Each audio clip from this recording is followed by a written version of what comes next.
Hello, hopefully you can hear me. It's been a little while since I posted a video, an update. See, I have a migraine. I'm having muscle spasms like crazy. My whole body hurts. I've had my migraine for about 3 days now. Just super exhausted. But the plus side, on the weekend, I got to spend some time with my daughter. And, a lot of my children and family members have been lied to, saying that sarcoidosis, you can fake having it. You can't. They do a biopsy of wherever they find,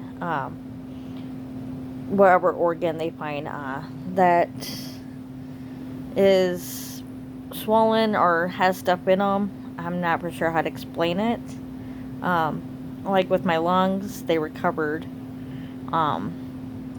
with stuff, and they thought like 1% chance it would be cancer, and they were 99% sure it was sarcoidosis. So I had to go in April 20th of 2016 and have a biopsy done. And they went in and cut 2 pieces off of each lung, so 4 pieces total.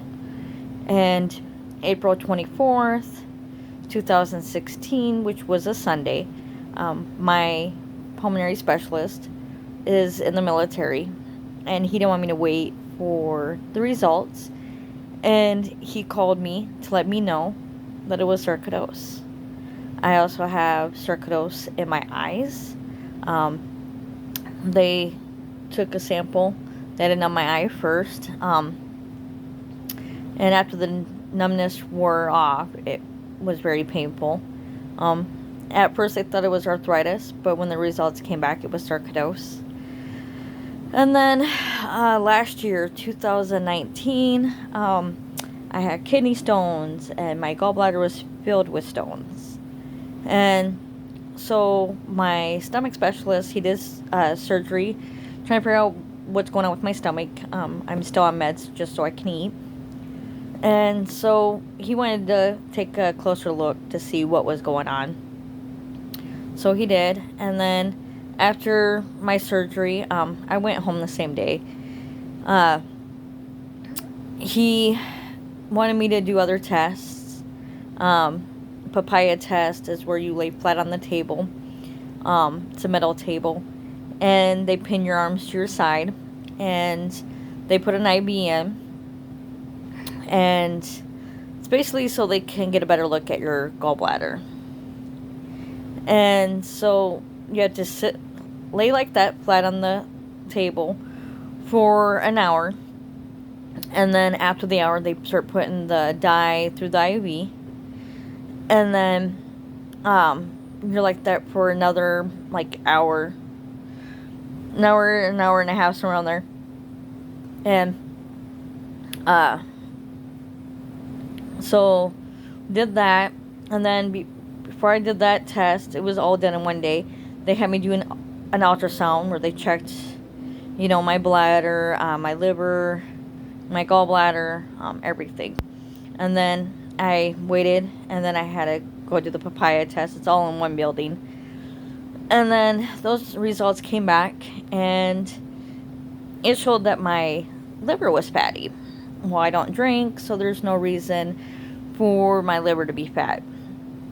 So, my stomach specialist, my gastrologist, basically had me come back in.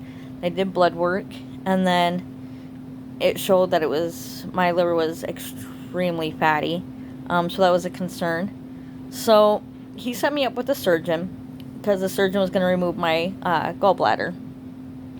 And the surgeon at first said he really didn't want to do a biopsy on my liver, because I've been on prednisone for so many years, like 3 or 4 years, and he figured that's why my liver was fatty.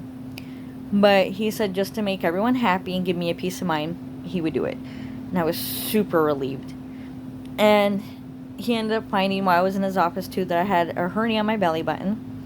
So when I went into surgery, August, he ended up fixing the hernia on my belly button, plus taking out my gallbladder. When they take out your gallbladder, they cut you in 4 different spots. So, and he just made one incision be in my belly button so that way he could fix the hernia. And then he did a biopsy of my liver. I was out for all this.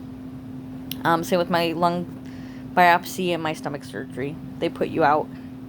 And then August 18th, me and my surgeon that did my gallbladder and the hernia and the biopsy of my liver, we kept playing phone tag. We couldn't get a hold of each other. So he ended up sending me an email that the biopsy did come back, and it was sarcoidosis. And that day I did break down and cry.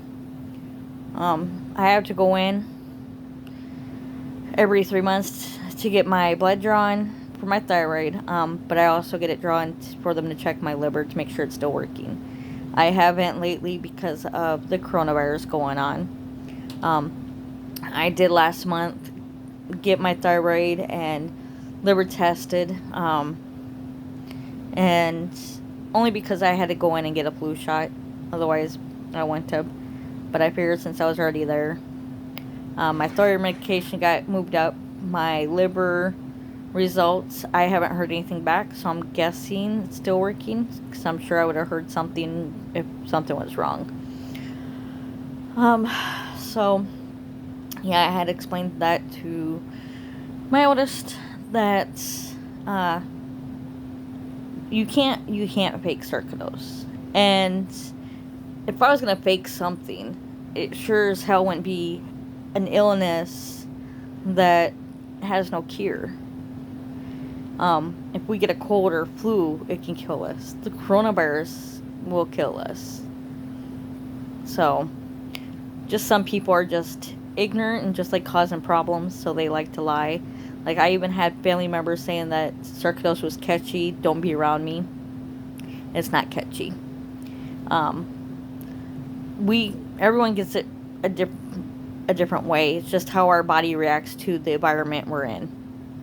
I believe, but I'm not a doctor or scientist, I believe that, it's dormant in us. And then, depending on our environment, whatever, it will wake sarcoidosis up in us.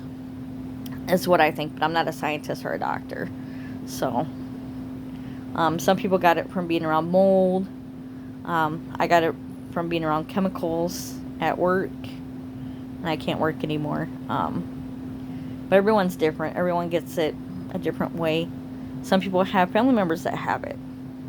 I did 23 DNA in me to figure out if it was hereditary. And thank God, through my mom's side, my dad's side, I'm the only one that has it. I don't want no one to have this in my family. I don't want my children or grandchildren or so on and so forth for them to have it. I hope it stops with me. But yeah, sarcoidosis is a horrible, horrible illness. I'd explained to my children that it affects all organs, nerve system, muscles, bones, your skin. There's not a part of your body it does not affect. And I have it in my eyes since September 2015. Lungs since April of 2016. Liver since August of 2019. When I was first diagnosed in April with it in my lungs, I was put on prednisone. I went from 132 pounds to 250 like nothing. Within a month, I gained over 100 pounds, and that was water weight. I've been off of prednisone now since November 2018. And I'm finally losing weight. I'm at 184 now. Well, hopefully you guys are having a pain-free day. And please wear a mask and stay safe from the coronavirus. And if you have glasses and you're glasses get fogged up, just clean them with shaving cream is what I was told, and that'll help it from getting foggy so you can keep your mask on. Alright, well, God bless you guys. Bye.